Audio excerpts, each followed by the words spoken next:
Daily Bible డివోషన్స్ని వీక్షిస్తున్న ప్రియాతి ప్రియమైన ప్రేక్షకులందరికీ మన ప్రభు అయిన యేసుక్రీస్తు వారి అతి ప్రశస్తమైన నామమున మా హృదయపూర్వక స్వాగతం. Holy trinity church Bolarum pastorate సమర్పించే ఈనాటి మన బైబిల్ డివోషన్స్లో people chosen by God to be blessed forever, నిత్యము ఆశీర్వాదకారకులుగా ఉండునట్లు దేవుడు నియమించిన కొందరు వ్యక్తులను గురించి తెలుసుకుందాం. ఈ సందేశాన్ని మనకు వినిపిస్తున్న వారు మన women's fellowship secretary doctor Mrs P Pramila Vivekananda గారు. సందేశానికి ముందు ఈ భక్తి గీతాన్ని విందాం.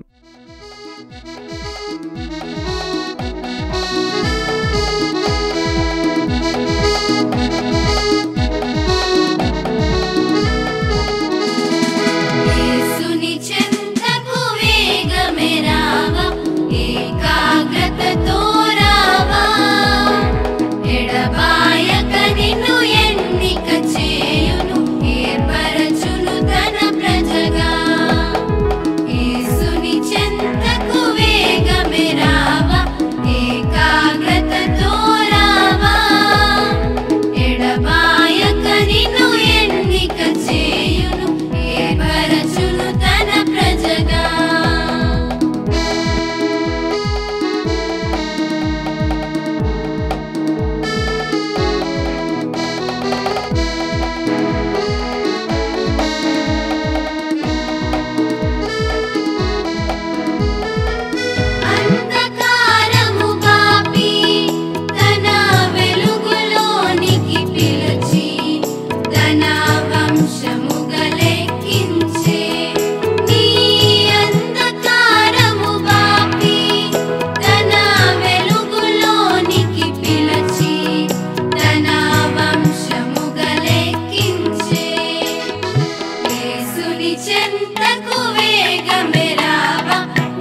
అనుదిన దైవవాక్యమును వీక్షిస్తున్నటువంటి సంఘ సభ్యులకు, విశ్వాసులకు అందరికీ ప్రభువైన యేసుక్రీస్తు నామమున శుభములు తెలియజేస్తున్నాను. కీర్తనలు 21 దావీదు కీర్తన 21 6వ వచనం చదువుకున్నాం. నిత్యము ఆశీర్వాద కారకుడుగా ఉండునట్లు నీవు అతన్ని నియమించి ఉన్నావు. నీ సన్నిధిని సంతోషముతో అతన్ని ఉల్లసింప చేసి ఉన్నావు. చిన్న ప్రార్థన చేసుకున్నాం.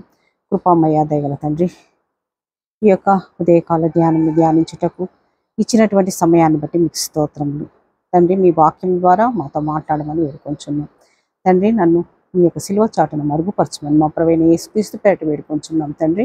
ఆమేన్. నిత్యము ఆశీర్వాద కారకుడుగా ఉన్నట్లు నీవు అతన్ని నియమించి ఉన్నావు. మారు మనసు నుండి రక్షణ పొందిన వ్యక్తులను దేవుడు నియమించుకున్నాడు. దేవుడు ఎందుకు పరిశుద్ధ గ్రంథంలో ప్రత్యేకంగా కొంతమందిని నియమించుకున్నాడు? నిత్యము ఆశీర్వాద కారకులుగా వారిని నియమించుకున్నానికి ఎవరెవరు నియమించుకున్నారు అన్నటువంటి విషయాన్ని చూద్దాం. మొదటిగా ఆదికాండం 17వ అధ్యాయం 5వ వచనంలో, మరియు ఇక మీదట నీ పేరు అబ్రాము అనపడదు, నిన్ను అనేక జనములకు తండ్రిగా నియమించితిని కనుక నీ పేరు అబ్రహాము అనబడును అని దేవుడు అబ్రహామును జనములకు తండ్రిగా నియమించాడు. అలాగే అపోస్తల కార్యము 7వ అధ్యాయం 38వ వచనంలో, అధికారిగాను తీర్పరిగాను నిన్ను నియమించిన వాడెవడని వారు నిరాకరించిన ఈ మోషేను అతనికి పొదలో కనపడిన దేవదూత ద్వారా దేవుడు అధికారిని గాను విమోచకుని గాను నియమించి పంపెను. ఇక్కడ మోషేను అధికారిగా విమోచకునిగా దేవుని చేత నియమింపబడ్డాడు. ఆ తర్వాత దేవుడు ఇర్మియాను ప్రవక్తగా, జనములకు ప్రవక్తగా నియమింపబడ్డాడు. దేవుడు వారినే కాకుండా మనల్ని కూడా నియమించుకున్నారు. ఏ విధంగా నియమించుకున్నారు అన్నటువంటి విషయాన్ని మనము పరిశుద్ధ గ్రంథంలో పరిశీలించి ఒకసారి ధ్యానించుకుందాము. 1వ తెస్సలోనికలు 5వ అధ్యాయం 9వ వచనంలో, ఎందుకనగా మన ప్రభువైన యేసుక్రీస్తు ద్వారా రక్షణ పొందుటకే దేవుడు మనల్ని నియమించను కానీ ఉగ్రత పాలగుటకు నియమించలేదు. అందరూ పాపులే, అందరూ పాపం చేసినటువంటి వారు, కానీ పాపములను పశ్చాత్తాపంతో ఒప్పుకొని క్రీస్తును అంగీకరించి విశ్వసించి మారు మనసు పొంది, క్రీస్తును అంగీకరించినాక మారు మనసును పొంది క్రీస్తు ద్వారా మనకు రక్షణ అనే భాగ్యం మనకు కలుగుతుంది. కాబట్టి రక్షణ పొందుటకు మనల్ని నియమించారు అని వాక్యానుసారంగా తెలియజేస్తున్నారు. అదేవిధంగా యోహాను రాసినటువంటి, అంటే మనల్ని ఉగ్రత పాలు కావుటకు దేవుడు మనల్ని నియమించలేదు, రక్షణ అనుగ్రహించుటకు మనకు దేవుడు మనల్ని నియమించుకున్నాడు. యోహాను సువార్త 15వ అధ్యాయం 16వ వచనంలో, మీరు నన్ను ఏర్పరచుకొనలేదు, మీరు నా పేరట తండ్రిని ఏమి అడుగుదురో అది ఆయన మీకు అనుగ్రహించినట్లు మీరు వెళ్ళి ఫలించున్నట్లును మీ ఫలములను నిలిచి ఉండుటకును నేను మిమ్మల్ని ఏర్పరచుకొని ఉన్నాను. మీరు వెళ్ళి ఫలించుటకును మీ ఫలము నిలిచి ఉండుటకును నేను మిమ్మల్ని ఏర్పరచుకొని ఉన్నాను. చూసారు ఎంత ధన్యత! ప్రభు మనల్ని ఏర్పాటు చేసుకొని నియమించుకున్నారు. అందుకే ద్రాక్షావల్లిని నేను, తీగలు మీరు, ఎవడు నా యందు నిలిచియుండునో నేను ఎవని యందు నిలిచియుండునో వాడు బహుగా ఫలించును, నాకు వేరుగా ఉండి మీరు ఏమీ చేయలేరు అని యేసు ప్రభు వారు ఖండించారు. కాబట్టి ప్రతి ఒక్కరూ ఫలించే విధముగా, మహిమపరిచే విధముగా, మహిమకరంగా జీవించాలి. తర్వాత మూడవదిగా 1వ తిమోతి, అపోస్తుడైన పౌలు రాసిన 1వ తిమోతి పత్రిక 1వ అధ్యాయం 12-13 వచనములు చదువుకుందాం. పూర్వము దూషకుడను హింసకుడను హానికరునైన నన్ను తన పరిచర్యకు నియమించి నమ్మకమైన వానిగా ఎంచినందుకు నన్ను బలపరిచిన మన ప్రభువైన క్రీస్తు యేసుకు కృతజ్ఞునై ఉన్నాను. తెలియక అవిశ్వాసము వలన చేసి తినిగా కనుక కనికరింపబడితిని అని అపోస్తుడైన పౌలు నమ్మకమైన పరిచారకుడుగా పరిచర్యను ఎంచుకొని నియమింపబడ్డాడు అని తెలియజేస్తూ, ఇంకను 2వ కొరింథీ 2వ అధ్యాయం 17వ వచనంలో కూడా మేము దేవుని వాక్యము కలిపి చెరిపెడు అనేకుల వలె ఉండక నిష్కాపట్యము గలవారమును దేవుని వలన నియమింపబడిన వారమునై ఉండి క్రీస్తునందు దేవుని ఎదుట బోధించుచున్నాము. నిష్కపటముగా క్రీస్తు సువార్తను బోధించుటకు నియమింపబడ్డాము అని పౌలు భక్తుడు తెలియచేస్తున్నాడు. కాబట్టి నిత్యము ఆశీర్వాద కారకులుగా దేవునిచే నియమింపబడిన అబ్రహాము ప్రజల తండ్రిగా ఉన్నాడు. మోషే అధికారిగా విమోచకుడుగా దేవుని చేత ఎన్నుకోబడ్డాడు. ఇర్మియా జన్ములకు ప్రవర్తగా నియమింపబడ్డాడు. అలాగే మనము కూడా ఉగ్రత పాలు కాకుండా క్రీస్తు ద్వారా రక్షణ పొందుటకు నియమింపబడ్డాము. క్రీస్తులో ఫలించే విధంగా మహిమగరంగా జీవించడానికి మనము నియమింపబడ్డాము. తర్వాత క్రీస్తు సువార్త పరిచర్యకు నిమిత్తము కూడా మనము నియమింపబడ్డాము. ఎంత గొప్ప ధన్యత, ఎంత శుభాగ్యము! అట్టి ధన్యత కృప దేవుడు నిత్యము మనకు, మన పిల్లలకు, మన కుటుంబాలకు నిత్యం దీవించి ఆశీర్వదించి దీవించును గాక.